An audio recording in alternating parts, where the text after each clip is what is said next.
ఒక్కసారి చూడండి, proof of some of the angles in a triangle is 180 degrees. So ఇక్కడ ఇది ఒక సైడ్ కదా, ఈ సైడ్కి నేను ప్యారలల్గా ఒక లైన్ ఇక్కడ డ్రా చేస్తున్నాను.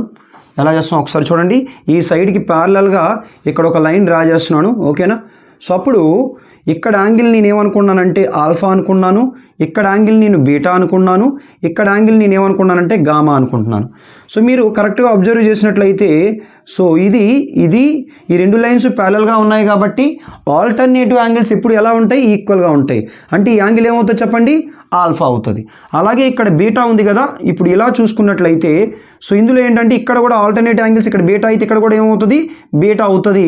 సో మీరు కరెక్ట్గా అబ్జర్వ్ చేసి ఇది మొత్తం alpha plus beta plus gamma, అది కంప్లీట్గా ఒక లైన్ యాంగిలే కదా, కంప్లీట్గా ఒక లైన్ యాంగిలే కదా. సో లైన్ యాంగిల్ వాల్యూ ఎంత, 180 degrees. లైన్ యాంగిల్ ఎంత, 180 degrees. సో మీ అందరికీ నచ్చినట్లయితే లైక్ చేయండి, అలాగే సబ్స్క్రైబ్ చేయండి. Thank you all.